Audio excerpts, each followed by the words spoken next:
সংসদ সদস্য আনারুল আজিম আনারের মরদেহ পাওয়া নিয়ে সন্দেহের ডিবি। রাজধানীর মিন্টো রোডে সংবাদ সম্মেলনে এডিসি হারুনুর রশিদ জানান, লাশ টুকরো করে হলুদ মিশিয়ে বিভিন্ন জায়গায় ফেলা হয়। হত্যাকাণ্ডের নেতৃত্ব দেয় সর্বহারা নেতা আমানুল্লাহ ওরফে শিমুল ভুইয়া। এদিকে স্বরাষ্ট্রমন্ত্রী বলেন, হত্যার রহস্য ও হত্যাকারীদের প্রায় সবকিছুই চিহ্নিত, বাকি কেবল ঘোষণা দেয়ার। সাদিয়া কানিজের রিপোর্টে থাকছে বিস্তারিত।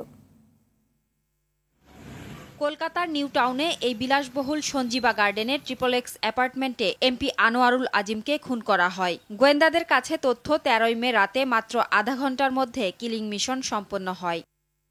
খুলনার সর্বহারা নেতা আমানুল্লাহ আমান ওরফে শিমুল ভুইয়া হত্যাকাণ্ডের নেতৃত্ব দেন, সাথে ছিলেন আরও 5 জন।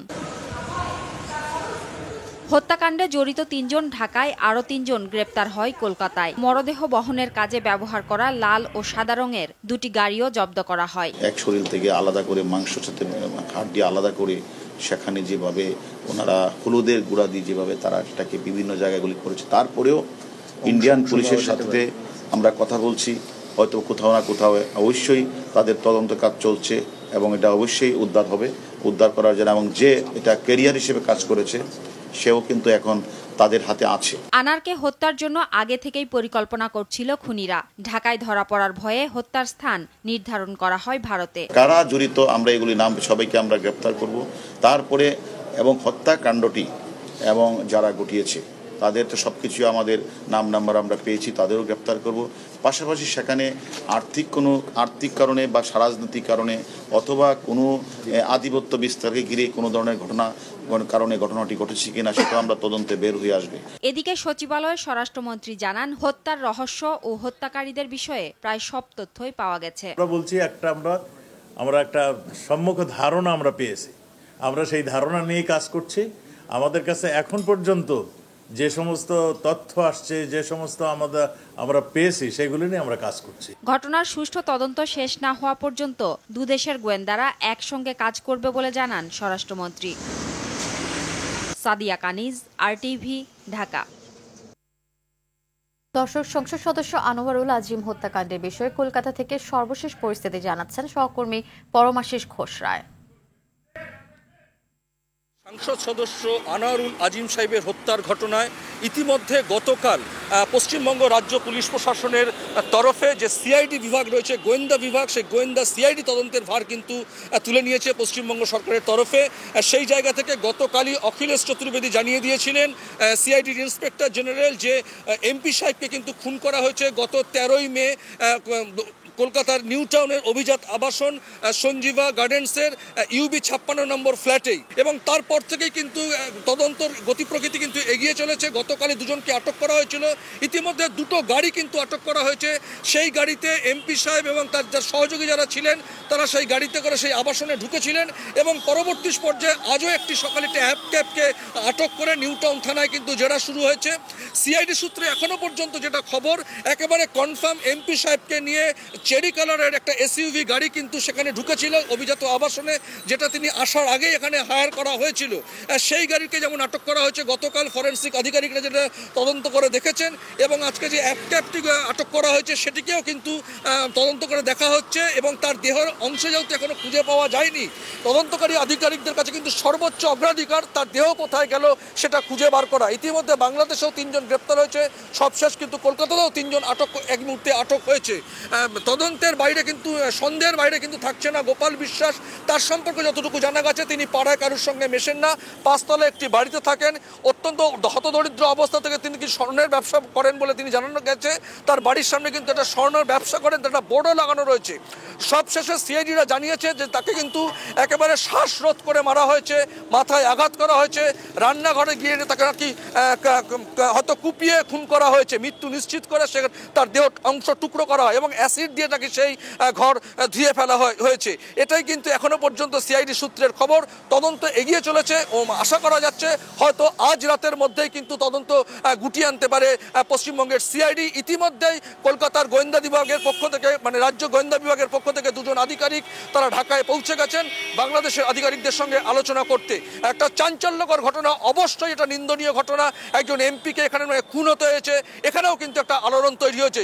স্বাভাবিকভাবে দেশে এখন ভোট চলছে, একটা ভোট আর 2 দফার ভোট বাকি, বাংলাদেশের সঙ্গে ভারতের একটা সুসম্পর্ক, সেই জায়গায় দাঁড়িয়ে এরকম একটা হত্যার ঘটনা ভারত এবং পশ্চিমবঙ্গের কিন্তু একটা আলোড়ন তৈরি হয়েছে যে কি করে এই ঘটনা ঘটলো। স্বাভাবিকভাবে অত্যন্ত গুরুত্বের সঙ্গে ভারতের বিদেশ মন্ত্রক, কলকাতা পুলিশ, ব্যারাকপুর কমিশনারেট, পশ্চিমবঙ্গের সিআইডি এরা কিন্তু তদন্ত এগিয়ে নিয়ে যেতে চেষ্টা করছে এবং আশা করা হচ্ছে আজ রাত্রের মধ্যেই কিন্তু এর প্রকৃত স্বরূপটা বেরিয়ে আসবে। দর্শক, রাজধানীর ডিবি কার্যালয় থেকে যুক্ত হচ্ছেন সহকর্মী শরীয়ত খান। শরীয়ত,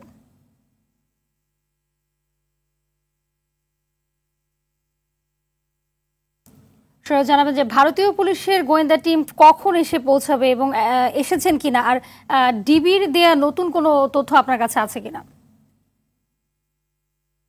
জানেন যে আনোয়ারুল আজিমের হত্যার রহস্য উদ্ঘাটন করতে ভারতীয় পুলিশের 2 সদস্যের একটি প্রতিনিধি দল কিন্তু বাংলাদেশে এসেছে দুপুরের দিকে।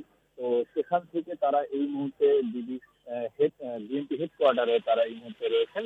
সেখান থেকে তারা সেখানে এখন ঊর্ধ্বতন কর্মকর্তাদের সাথে বৈঠক করছেন। তো এরপরে কিন্তু এই ডিবি কার্যালয়ে আসার কথা, গোয়েন্দা বিভাগে আসার কথা, এবং এখানে এসে যাদেরকে আটক করা হয়েছে গ্রেফতারকৃতদের সাথে তারা কথা বলবেন এবং জিজ্ঞাসাবাদ করবেন, বিজিবির কর্মকর্তাদের সাথে কথা বলবেন। এছাড়া আনোয়ারুল আজিমের পরিবারের সদস্যদের সাথে তাদের কথা বলার কথা রয়েছে, আমরা যতটুকু জানতে পেরেছি। এছাড়া এর আগে যেটি জানিয়েছিল যে ডিবির পক্ষ থেকে যে এমপি আনোয়ারুল আজিমের হত্যার বিভিন্ন ঘটনা, সেটি এরপরে আর এখন পর্যন্ত কিছু জানানো হয়নি। এবং ভারতীয় যে 2জন পুলিশের সদস্য এসেছে তাদের সাথে এখানে বৈঠক হবে, বৈঠকের পরে আসলে তাদের সাথে কি কথা হয়েছে এবং তারা এটি জানাবে।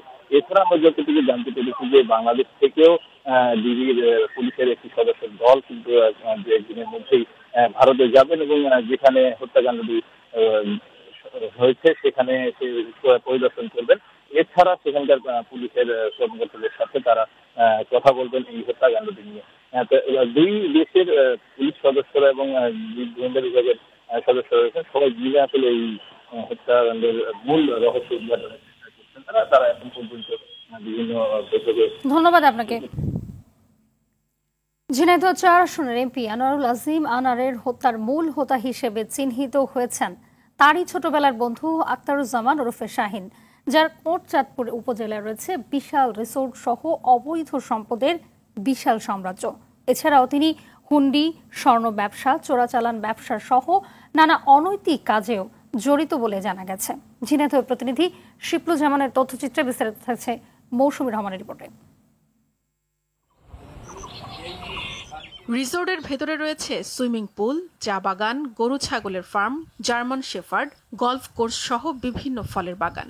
এ যেন আলাউদ্দিনের চেরাগ। তবে শাহিন এত সম্পদের মালিক কি করে হলেন তা জানা নেই গ্রামের মানুষের। ঝিনাইদহের কোটচাঁদপুর উপজেলার এলাঙ্গি গ্রামে 40 বিঘা জমির ওপর গড়ে তোলা রিসোর্টের মালিক আমেরিকান প্রবাসী আখতারুজ্জামান শাহিন। তিনি এলাঙ্গি গ্রামের আসাদুজ্জামানের ছেলে ও কোটচাঁদপুর পৌরসভার মেয়র শহীদুজ্জামান সেলিমের ছোট ভাই। গোয়েন্দা পুলিশের তদন্তে বেরিয়ে আসে শাহিন এমপি আনার হত্যার মূল হোতা। এই খুনি আনারের ছোটবেলার বন্ধু। তারা ব্যবসায়িক পার্টনারও ছিলেন। রিসোর্টে গ্রামের মানুষের প্রবেশের সুযোগ নেই। হুন্ডি, স্বর্ণ চোরাচালান করে অবৈধ সম্পদের পাহাড় গড়ে তোলার অভিযোগ রয়েছে শাহিনের বিরুদ্ধে। তার আকাম কুকাম জানার পরে আমাদের বিশাল এক ছকে 3-4 জায়গাতে লোক ভাড়া করে নিয়ে এসে মেরে ফেলার জন্য এই দেখেন আমার অঙ্গহানি।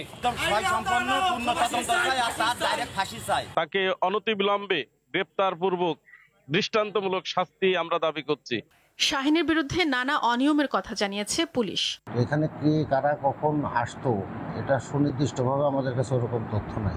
আমরা বিষয়টাকে এখন সম্পূর্ণ গোয়েন্দা নজরদারিতে রাখছি। কোটচাঁদপুরের সার্বিক আইন শৃঙ্খলা পরিস্থিতিও আমাদের নিয়ন্ত্রণে আছে। এদিকে পৌর মেয়র জানান তার ভাই অপরাধী কিনা তা তদন্ত করে ব্যবস্থা নেবে সরকার। যদি সে তদন্তে তার নাম আসে, সত্যতা মেলে, তাহলে দেশীয় আইনে তার যে প্রচলিত সাজা আছে সে সাজা সে পাবে। আনোয়ারুল আজিম আনার হত্যার ঘটনায় শাহিন সহ জড়িতদের ফাঁসির দাবি পরিবার সহ স্থানীয়দের। মৌসুমী রহমান, RTV।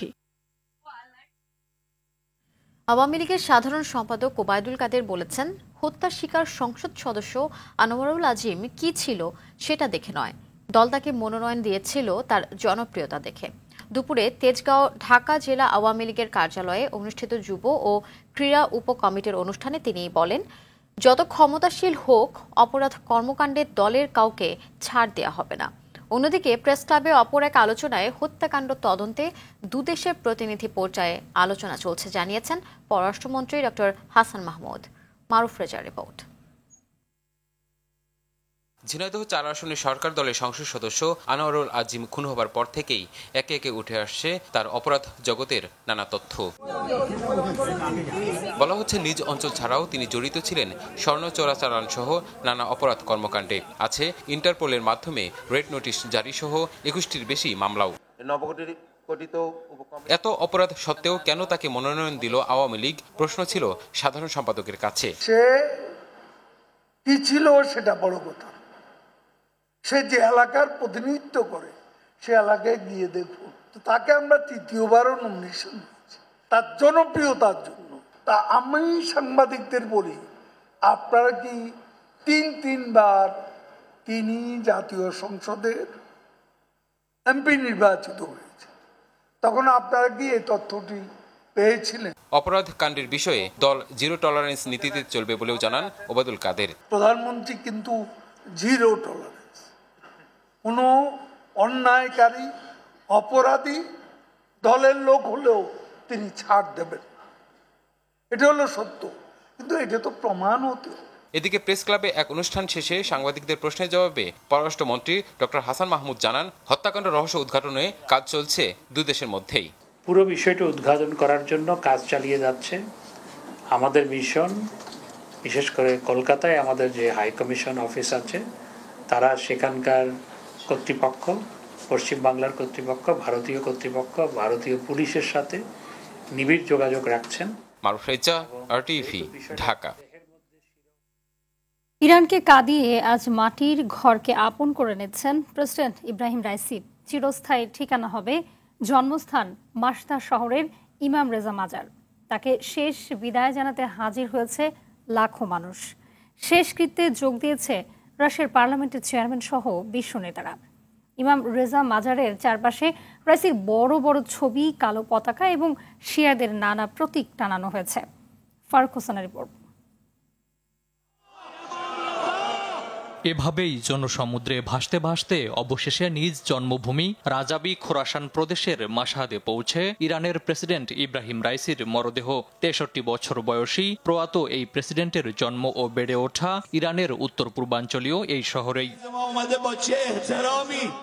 স্থানীয় সময়ে বৃহস্পতিবার দুপুর ২টায় মাশহাদে প্রেসিডেন্ট রাইসির শেষ জানাজা অনুষ্ঠিত হয়। জানাজায় অংশ নেয় তার পরিবারের সদস্য, ইরান সরকারের মন্ত্রী, বিভিন্ন পর্যায়ের কর্মকর্তা সহ সর্বস্তরের জনগণ। অশ্রুসিক্ত নয়নে প্রেসিডেন্টকে শেষ বিদায় জানিয়েছে মাশহাদের লাখো জনতা। পরে শহীদ প্রেসিডেন্ট রাইসিকে মাশহাদের পবিত্র ইমাম রেজা মাজারে সমাহিত করা হবে। গেল রবিবার আজারবাইজান সীমান্তের কাছে একটি বাঁধ উদ্বোধন করে ফেরার পথে হেলিকপ্টার বিধ্বস্ত হয়ে প্রেসিডেন্ট রাইসি ও পররাষ্ট্রমন্ত্রী আব্দুল্লাহিয়ান সহ মোট ৯ জন প্রাণ হারায়। ফারুক হোসেন, আরটিভি। এদিকে ইরানের প্রেসিডেন্ট ইব্রাহিম রাইসির মৃত্যুতে আজ রাষ্ট্রীয় শোক পালন করছে বাংলাদেশ। শোকের কর্মসূচি পালনের অংশ হিসেবে দেশের সব সরকারি, আধা সরকারি ও স্বায়ত্তশাসিত প্রতিষ্ঠান এবং শিক্ষা প্রতিষ্ঠান সহ সব সরকারি ও বেসরকারি ভবন এবং বিদেশস্থ বাংলাদেশ মিশন সমূহে জাতীয় পতাকা অর্ধনমিত রাখা হয়েছে।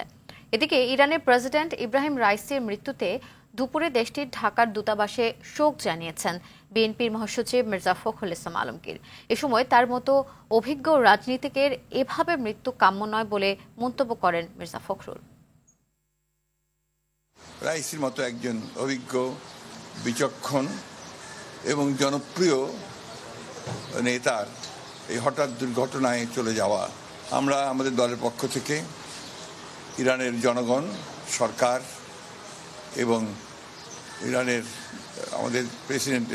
প্রেসিডেন্টের পরিবার, আত্মীয় স্বজন, পররাষ্ট্রমন্ত্রীর পরিবার, আত্মীয় স্বজন, তাদের প্রতি গভীর সমবেদনা জানাচ্ছি। দেশের শিল্প খাতে উল্লেখযোগ্য অবদানের স্বীকৃতিস্বরূপ শ্রেষ্ঠ রাষ্ট্রপতি শিল্প উন্নয়ন পুরস্কার পেয়েছে বেঙ্গল পলি অ্যান্ড পেপার স্যাক লিমিটেড। মাঝারি শিল্প ক্যাটাগরিতে প্রথম পুরস্কার অর্জন করে প্রতিষ্ঠানটি। এ সময় শিল্পমন্ত্রী বলেন, দেশের ব্যবসা বাণিজ্যকে এগিয়ে নিতে নিরলসভাবে কাজ করে যাচ্ছে প্রধানমন্ত্রী শেখ হাসিনা। তার হাতকে শক্তিশালী করতে ব্যবসায়ীদের আরও বেশি সচেষ্ট থাকার আহ্বান জানান মন্ত্রী। আরও জানাচ্ছেন বিপুল দেব রায়। শিল্প খাতে যারা অগ্রণী ভূমিকা রাখছে তাদেরকে সম্মানিত করতে প্রতি বছর দেয়া হয় রাষ্ট্রপতি শিল্প উন্নয়ন পুরস্কার। তারই ধারাবাহিকতায় রাজধানীর ওসমানী স্মৃতি মিলনায়তনে শিল্প মন্ত্রণালয়ের উদ্যোগে দেয়া হলো শিল্প উন্নয়ন পুরস্কার 2021। 6 ক্যাটাগরিতে বৃহৎ শিল্পে 6টি, মাঝারি শিল্পে 3টি, ক্ষুদ্র শিল্পে 4টি, মাইক্রো শিল্পে 3টি, কুটির শিল্পে 3টি ও হাইটেক শিল্পে 1টি সহ মোট 20টি প্রতিষ্ঠানকে পুরস্কার দেওয়া হয়। এতে মাঝারি শিল্প ক্যাটাগরিতে প্রথম পুরস্কার অর্জন করে বেঙ্গল পলি অ্যান্ড পেপার স্যাক লিমিটেড। এটি বেঙ্গল গ্রুপ অফ ইন্ডাস্ট্রিজের একটি সহযোগী প্রতিষ্ঠান। 2001 সাল থেকে বিশ্বমানের প্লাস্টিক পণ্য উৎপাদন এবং দেশীয় ও আন্তর্জাতিক বাজারে রপ্তানি করে জাতীয় অর্থনীতিতে ভূমিকা রেখে আসছে। এই সময়ে টেকসই পলিসি ও হয়রানিমুক্ত পরিবেশে ভ্যাট ট্যাক্স দেয়া গেলে দেশের ব্যবসা খাত আরও এগোবে বলে জানান এফবিসিসিআই সভাপতি। আমি বিশ্বাস করি বাংলাদেশের ব্যবসায়ীরা যে কোনো প্রতিকূলতার মাধ্যমে দেশকে এগিয়ে নিয়ে যেতে পারে। শুধু আমাদের দরকার একটা টেকসই পলিসি, আমরা যাতে হয়রানি ছাড়া ব্যবসা করতে পারি। আমাদের কাস্টম, আমাদের পোর্ট, আমাদের যে সমস্ত রেগুলেটরি বডিগুলি আছে সেই রেগুলেটরি বডিগুলি যদি আমাদেরকে সহায়তা প্রদান করে তাহলে বাংলাদেশকে পিছিয়ে তাকাতে হবে না। নতুন নতুন উদ্যোক্তা সৃষ্টির পাশাপাশি অভ্যন্তরীণ ও বহির্বিশ্বে দেশীয় পণ্যের বাজার তৈরিতে গুরুত্ব আরোপ করেন সরকারের দুই মন্ত্রী। মাননীয় প্রধানমন্ত্রী জননেত্রী শেখ হাসিনার নির্দেশনায় শিল্প মন্ত্রণালয় প্রয়োজনীয় নীতি সহায়তা দিয়ে আসছে। এর ফলে ইতিমধ্যে শিল্পায়ন, বিনিয়োগ ও ব্যবসা বাণিজ্যে গতিশীলতা লক্ষ্য করা যাচ্ছে। ও শিল্প উদ্যোক্তা ও ব্যবসায়ী ভাইদেরকে অনুরোধ করব, আপনারা কৃষিখাতে বেশি করে বিনিয়োগ করুন। আজকে আমার দেশ এমন একটি অবস্থান আমরা গিয়েছি যেখানে এখানে ইনভেস্টমেন্ট সবার জন্য অত্যন্ত আকর্ষণীয়। আর এর প্রিকন্ডিশনও মাননীয় প্রধানমন্ত্রীর দূরদর্শিতা। Political stability is the precondition of development. প্রধানমন্ত্রীর দূরদর্শিতায় দেশের ব্যবসা বাণিজ্যে প্রসার ঘটছে জানিয়ে তারা আরো বলেন, ভোক্তাদের আস্থা ফিরিয়ে আনতে কাজ করছেন তারা। বিপুল দেব রায়, RTV, ঢাকা। গণভবনে 14 দলের সভায় বক্তব্য দিচ্ছেন প্রধানমন্ত্রী শেখ হাসিনা। আমরা সরাসরি চলে যাচ্ছি সেখানে। কিন্তু মাঝপথেই তারা সরে গেল। সরে যাওয়ার সবচেয়ে বড় কারণ ছিল যে তারা একটা সিটের বিপরীতে 2-3টা করে তাদের প্রার্থী, কারণ প্রার্থী একটা লন্ডন থেকে আসছে, প্রার্থী একটা পুরোনো পল্টন থেকে যাচ্ছে, আর একটা গুলশান থেকে যাচ্ছে। এই 3 জায়গা থেকে তারা প্রার্থী হতো। অনেক সেন্টারে আমি জানি সে সকালে এসে বলছে যে এটা এই নির্বাচন এলাকায় এটা আমাদের ক্যান্ডিডেট, পরে আবার দুপুরবেলা আরেকটা, রাত্রেবেলা আরেকটা। এই অবস্থায় তারা ইলেকশন করে তারা আসতে পারেনি। ফলাফল যে তারা তখন থেকে ইলেকশন বিরুদ্ধে, যে বাংলাদেশের ইলেকশনই হতে দেবে না। এর পরের যেটা ষড়যন্ত্র সেটা হচ্ছে ইলেকশনই হতে দেবে না, তবে দেবে। আর আমার ক্ষমতায় আসতেও অসুবিধা হবে না যদি আমি বাংলাদেশে কারো এয়ারবেস করতে দিই, ঘাঁটি করতে দিই, তাহলে আমার কোনো অসুবিধা নাই। কোনো এক সাদা চামড়ারই প্রস্তাব আমি একই জবাব দিচ্ছি, যে আমি জবাব দিয়েছি স্পষ্ট যে আমি বঙ্গবন্ধু শেখ মুজিবের মেয়ে। আমরা যুদ্ধ করে বিজয় অর্জন করে দেশ স্বাধীন করেছি। দেশের অংশ ভাড়া দিয়ে বা কারো হাতে তুলে দিয়ে আমি ক্ষমতায় যেতে চাই না, আমার ক্ষমতার দরকার নেই। যদি জনগণ চায় ক্ষমতা আসবো, নইলে আসবো না। এই কথাগুলি বললাম যে কথাগুলি সকলে জানা উচিত, যে আমার ফাইট, আমার যেটা যুদ্ধ সেটা ঘরে বাইরে সব জায়গায়। তো ওই অবস্থায় কিন্তু আমি চ্যালেঞ্জ দিয়ে ছেড়ে দিলাম। চক্রান্ত এখনো আছে। ইস্ট তিমোর মতো বাংলাদেশেরও একটা অংশ নিয়ে, তারপরে চিটাগাং, মিয়ানমার, এখানে একটা খ্রিস্টান স্টেট বানাবে, বে অফ বেঙ্গলে একটা ঘাঁটি করবে। তার কারণ হচ্ছে যে বে অফ বেঙ্গল এবং ভারত মহাসাগর, এখানে প্রাচীনকাল থেকে ব্যবসা বাণিজ্য চলে। আর এই জায়গাটায় কোনো রকম কোনো কন্ট্রোভার্সি নাই। এখানে কিন্তু কোনো কারো মানে ওরকম দ্বন্দ্ব নাই, কারণ ভারত মহাসাগর এবং আমাদের বে অফ বেঙ্গল ভারত মহাসাগরের মধ্যেই একটা উপসাগর, এটা সারা প্রাচীন যুগ থেকেই ব্যবহার করা হচ্ছে। এই জায়গাটার উপরে অনেকেরই নজর, তো সেটা আমি হতে দিচ্ছি না, এটাও আমার একটা অপরাধ।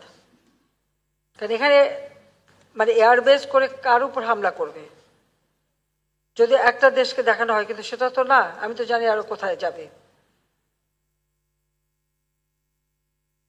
যে কারণে আমাদের কিছু সমস্যা সবসময় পড়তে হবে আমি জানি, কিন্তু আমি এটা পাত্তা দিই না। সোজা কথা, দেশের মানুষ হচ্ছে আমার শক্তি, মানুষ যদি ঠিক থাকে আমরা আছি। আর দেশটা যে উন্নতি হচ্ছে এটাও অনেকের পছন্দ না। আমরা যে খাদ্য উৎপাদন করি, খুব বড় এক দেশ বলে ফেললো যে এত খাদ্য উৎপাদনের দরকার কি, আমাদের তো যথেষ্ট আছে, আমরা তো দিতে পারি। নরসিংদীর রায়পাড়া উপজেলা পরিষদ নির্বাচন স্থগিত করেছে নির্বাচন কমিশন। 2 ভাইস চেয়ারম্যান প্রার্থী এবং তাদের সমর্থকদের মধ্যে সংঘর্ষের ঘটনায় ভাইস চেয়ারম্যান প্রার্থী মোহাম্মদ সুমন মিয়া নিহত হওয়ায় নির্বাচন স্থগিত করা হয়। অন্যদিকে ভোলার সদর উপজেলা পরিষদ নির্বাচনে 2 চেয়ারম্যান প্রার্থীর সমর্থক নিয়ে ছোট ভাইয়ের হাতে বড় ভাই খুন হয়েছে। এদিকে শরীয়তপুরের জাজিরায় মোটরসাইকেল প্রতীকের চেয়ারম্যান প্রার্থীর সমর্থকদের হামলায় সাংবাদিক আহতের ঘটনায় মামলা হয়েছে।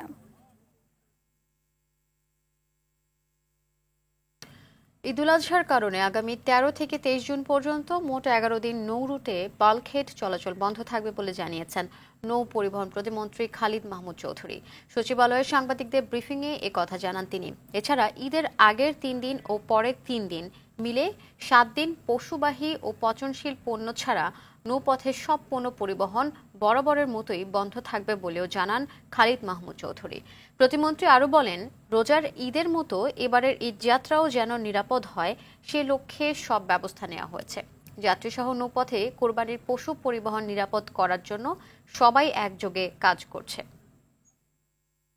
13 থেকে 23 10 দিন করা হয়েছে, এটা আবার পুনর্নির্ধারণ হতে পারে। বাল্কহেড বন্ধ থাকবে, পণ্যবাহী যে সকল বন্ধ থাকবে, এগুলো একই রকম অ্যাজ ইট ইজ। এটা আমরা নৌ পুলিশের সঙ্গে আরও পর্যালোচনা করে এটা কিভাবে সংযোজন বিয়োজন করা যেতে পারে, এটা আমরা পরবর্তী আরও সিদ্ধান্ত। নিত্যপণ্যের অতি মূল্যের অভিঘাত থেকে দেশের সাধারণ মানুষকে স্বস্তি দেয়াই আসছে 2024-25 অর্থ বছরের বাজেটের জন্য সবচেয়ে বড় চ্যালেঞ্জ। সঙ্গে ক্ষমতার বাইরে গিয়ে ঋণ করে বড় বাজেট প্রণয়ন দেশের অর্থনীতিকে বেকায়দায় ফেলতে পারে, এমন মত অর্থনীতিবিদদের। তারা বলছেন, উচ্চ প্রবৃদ্ধির লক্ষ্য থেকে সরে এসে বাজেটে শিক্ষা, স্বাস্থ্য, সামাজিক সুরক্ষার পাশাপাশি চলমান মেগা প্রকল্প শেষ করার দিকে অধিক নজর দিতে হবে। সালিম মালিকের রিপোর্ট। রাশিয়া ইউক্রেন যুদ্ধের মধ্যে ইসরায়েল ফিলিস্তিন সংকট টালমাটাল করে তুলেছে বৈশ্বিক অর্থনীতি। তেলের মূল্য বৃদ্ধির কারণে উচ্চ মূল্যস্ফীতিতে নাকাল বিশ্ববাসী, যার আজ পড়েছে বাংলাদেশেও। ডলার সংকট ঘনীভূত হয়েছে, এলসি খুলতে পর্যাপ্ত সহায়তা পাচ্ছেন না ব্যবসায়ীরা। বেড়েছে জ্বালানির দাম, বাজারে হাঁসফাঁস ভোক্তারা। এমন বাস্তবতায় আগামী মাসে জাতীয় সংসদে ঘোষিত হতে যাচ্ছে 2024-25 অর্থ বছরের বাজেট। অর্থ বিশ্লেষকরা বলছেন, প্রায় 10% মূল্যস্ফীতি থেকে নিম্ন আয়ের মানুষকে স্বস্তি দেয় এবারের বাজেটের বড় দায়। সবচেয়ে বড় চ্যালেঞ্জ হচ্ছে এই মূল্যস্ফীতিটা নিয়ন্ত্রণ করা এবং কমিয়ে নিয়ে আসা। 7.5% করতে পারলেও এটা অনেক ভালো। এখন 10%, 10.5% এটার দিকে চলে যাচ্ছে, এটা কিন্তু একেবারে গ্রহণযোগ্য নয়। সাধারণ প্রান্তিক স্থির আয়ের মানুষের জীবনমান যাতে করে এটা দ্বারা আরো অবনমন না হয়, যাতে তাদের জীবনমানটা আমরা একটা স্বস্তির জায়গায় রাখতে পারি। উচ্চ প্রবৃদ্ধি থেকে না ছোটে এবার অসমাপ্ত প্রকল্পগুলো বাস্তবায়নে অধিক জোর দেওয়ার পরামর্শ অর্থনীতিবিদদের। গুরুত্ব দিতে হবে সামাজিক নিরাপত্তার দিকেও। প্রবৃদ্ধি এবার মূল লক্ষ্য হওয়া উচিত না। আমার মনে হয় যে সেদিক থেকে সামাজিক সুরক্ষা, শিক্ষা, স্বাস্থ্য, খাদ্য নিরাপত্তার বিষয়গুলি, এগুলোকে আমাদের অগ্রাধিকার দিতে হবে। নতুন প্রজেক্ট নেওয়ার ক্ষেত্রে খুবই সতর্কতা এবং সাবধানতা অবলম্বন করতে হবে। আমাদের যে মেগা প্রকল্পগুলো যেগুলো রয়েছে, তো সেগুলো বাস্তবায়নটা চলমান রাখতে হবে। কারণ হলো যে এখানে বড় অঙ্কের কিন্তু বৈদেশিক সহায়তা রয়েছে, দেরি করলেই সেখানে আসলে খরচটা বেড়ে যাবে। তো এই কাজটা আমরা করতে চাই না। আর একই সঙ্গে যখন আমরা বাস্তবায়ন করবো সময় মতো, তার মানে কিন্তু আমাদের যে ফরেন এক্সচেঞ্জ রিজার্ভ, সেখানেও কিন্তু ওই ডলারগুলো বা বৈদেশিক মুদ্রা তাড়াতাড়ি আসবে। তবে ডক্টর আবু আহমেদের মতে, সক্ষমতার বাইরে গিয়ে বড় বাজেট করার দরকার নেই। আপনারা কেন অত বড় বাজেটের দিকে যাচ্ছেন? কেন রেভিনিউ বাজেটকে এইভাবে বাড়তে দিচ্ছেন? তো আরো কর্জনিয়া যদি সুদ মিটাতে হয়, তো সামনে কিভাবে আপনারা মিটাবেন? এ তো ঋণে ডুবে যাওয়া কূপের মধ্যে। এবং এই বোঝা বহন করবে অতি নগণ্য সাধারণ মানুষগুলো। পাশাপাশি এডিবিতে নতুন প্রকল্প নেয়ার আগে আরো বেশি যাচাই বাছাই এবং প্রকল্প বাস্তবায়নে সুশাসন নিশ্চিতে সরকারি নজরদারি বাড়ানোর পরামর্শ দিলেন অর্থনীতিবিদরা। সেলিম মালিক, RTV, ঢাকা।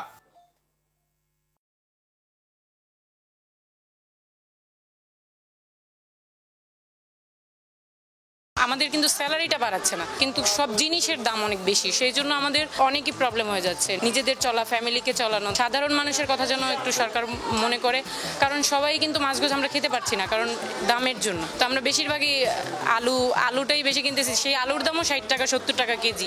ওখানে গেলেও আমাদের কষ্ট হয়ে যাচ্ছে। আমার সরকারের কাছে একটাই অনুরোধ থাকবে যে যেন সবকিছুর দামটাই একটু রিজনেবলে নিয়ে আসে।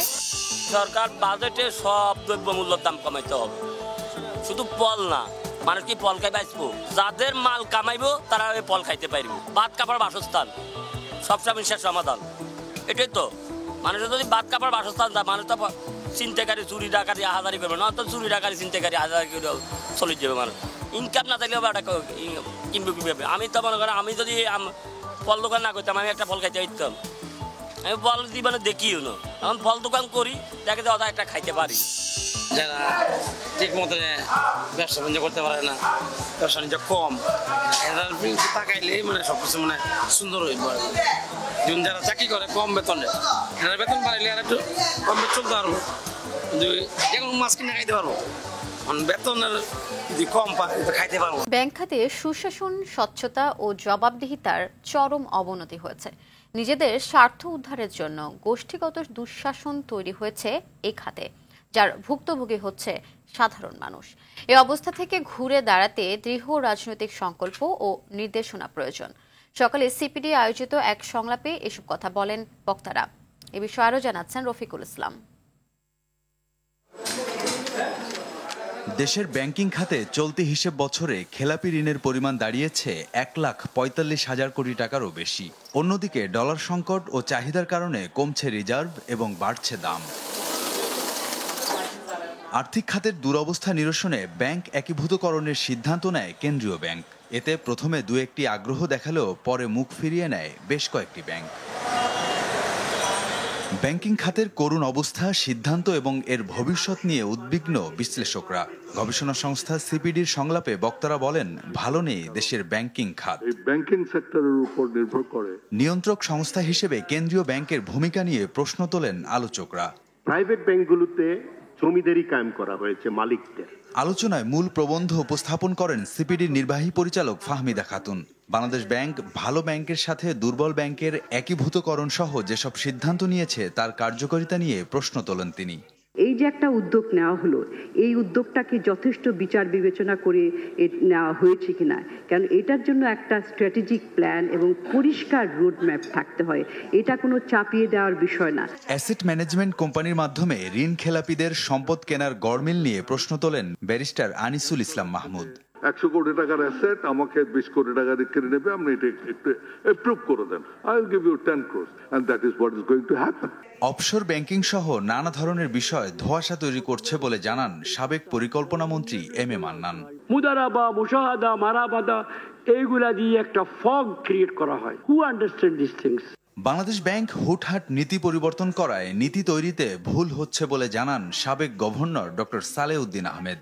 এগুলোর অ্যাডহকিজম, হঠাৎ করে ডিসিশন নেয়, আবার দুদিন পর আবার চেঞ্জ করে। দুষ্টের দমন শিষ্টের পালন না করে দুষ্টের পালন শিষ্টের দমন করেই চলছে দিনের পর দিন। বর্তমানে ব্যাংকিং খাতে প্রাতিষ্ঠানিক সমস্যা ও দুর্বলতা রয়েছে বলে জানান আলোচকরা। Readymade garments and remittance. Rafiqul Islam, RTV, Dhaka. জানাবো ন্যাশনাল লাইফ ইন্স্যুরেন্স আন্তর্জাতিক সংবাদ। গাজার উত্তরাঞ্চলে ফাতিমা আল জাহরা মসজিদে বৃহস্পতিবার ইসরায়েলি হামলায় শিশুসহ অন্তত 16 জন নিহত হয়েছে। এছাড়াও অধিকৃত পশ্চিম তীরের জেনিনে ইসরায়েলি বাহিনীর 2 দিনের অভিযানে অন্তত 12 জন নিহত হয়েছে। এদিকে কিছু শর্তের বিনিময়ে ফিলিস্তিনিকে রাষ্ট্র হিসেবে মেনে নেওয়ার জন্য প্রধানমন্ত্রী বেঞ্জামিন নেতানিয়াহুর প্রতি আহ্বান জানিয়েছেন ইসরায়েলের বিরোধী দলীয় নেতা ইয়ার লাপিদ। ফিলিস্তিনিকে স্বীকৃতি দেওয়ার বিষয়ে 3 ইউরোপীয় দেশ স্পেন, আয়ারল্যান্ড ও নরওয়ের নিজেদের পরিকল্পনা ঘোষণার পরিপ্রেক্ষিতে বুধবার তিনি এই আহ্বান জানান। গেল 7 অক্টোবর থেকে গাজা ইসরায়েলি হামলায় নিহতের সংখ্যা 35,000 ও আহতের সংখ্যা ৭৯,০০০ ছাড়িয়েছে। এবারে খেলার সংবাদ, ক্রিকেট। 3 ম্যাচ সিরিজের দ্বিতীয় টি-20তে আজ যুক্তরাষ্ট্রের মুখোমুখি হবে বাংলাদেশ। রাত 9টায় টেক্সাসের প্রেরি ভিউ ক্রিকেট কমপ্লেক্সে শুরু হবে ম্যাচটি। প্রথম ম্যাচে যুক্তরাষ্ট্রের কাছে লজ্জাজনক হার নিয়ে সিরিজ শুরু করেছে শান্তর দল। এই ম্যাচে জয় নিয়ে সিরিজের সমতায় ফিরতে চায় টিম টাইগার্স। এদিকে আইসিসির সহযোগী সদস্য হয়ে প্রথমবার পূর্ণ সদস্য কোনো দেশকে হারিয়ে নতুন ইতিহাস রচনা করেছে যুক্তরাষ্ট্র। সিরিজের দ্বিতীয় টি-20তেও তারই ধারাবাহিকতা ধরে রেখে সিরিজ নিশ্চিত করতে চায় স্বাগতিকরা। রাতের সংবাদ 11:15টায় দেখার আমন্ত্রণ রইল। ধন্যবাদ সবাইকে।